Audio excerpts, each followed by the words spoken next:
ये प्रोग्राम बहुत सक्सेस हुआ और यहाँ के ऑर्गेनाइजर जो है बहुत मेहनत और लगन से काम किए और इसी तरह से करते रहेंगे अगले साल भी। और हम लोग उनसे बहुत खुश हैं और मैं ज़्यादा नहीं कहना चाहता हूँ। हसन हसन इसके बारे में कहेंगे।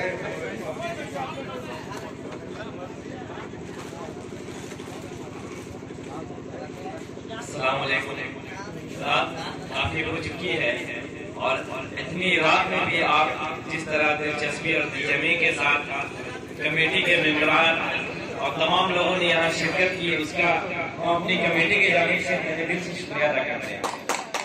दूसरी बात ये कि इस बार ऐसा लग रहा था कि ये प्रोग्राम नहीं होगा तो थोड़ी सी उदासी और मायूसी हम लोग छा गई थी और हमारे बस्ती के लोग बार बार हमसे सवाल कर रहे थे कि क्या प्रोग्राम होगी।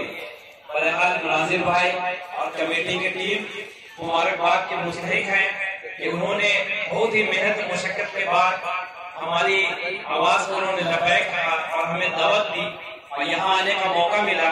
और दिल से मैं कहना चाहूँगा कि दिल की गहराई से आपको मुबारकबाद देता हूँ और ये कहना चाहूँगा कि बहुत ही दिली खुशी होती है कि यहाँ आने के बाद लगता है कि अपने घर में ही है और आप लोग जिस तरह अदब व एहतराम और इज्जत इकराम के साथ हमारे साथ पेश आते हैं और दीगर मेहमान इकराम के साथ पेश आते हैं, वो काबिल मुबारकबाद है।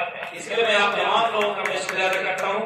हमारे जो जजेज हैं उनका भी हम तहे दिल से शुक्रिया अदा करते हैं। बड़ी बारीक बीनी से बड़ी मुशाहिदात के बाद वो इस रिजल्ट को पेश करती है, बहुत ही कठिन और बहुत ही बड़ी बात है। हमारे जो मेहमान खुसूसी जो विशिष्ट अतिथि मेहमान आए हैं, हम उनका भी तहे दिल से शुक्रिया अदा करते हैं कि वो स्टेज में लगातार इतनी रात होने के बावजूद वो हमारे साथ भी हैं, हमारा ताउन किया। हम उनका शुक्रिया अदा करते हैं और तमाम लोगों का शुक्रिया अदा करते हैं और उम्मीद करते हैं कि आने वाले वक्तों में आप इसी तरह से इस नज़्म को, इस तकरीर को इस तरह से मनाते रहें, हम आपके साथ मिलते रहें और ईद का ये खूबसूरत मौका, ईद का ये खूबसूरत पैगाम एक दूसरे से बांटते रहें और मिलजुल कर रहें और ये खुशियां हमेशा कायम रहे। अल्लाह से हम ये दुआ करते हैं। बस इन्हीं चंद बातों के साथ अपनी बातों को खत्म करते हैं। बहुत बहुत शुक्रिया।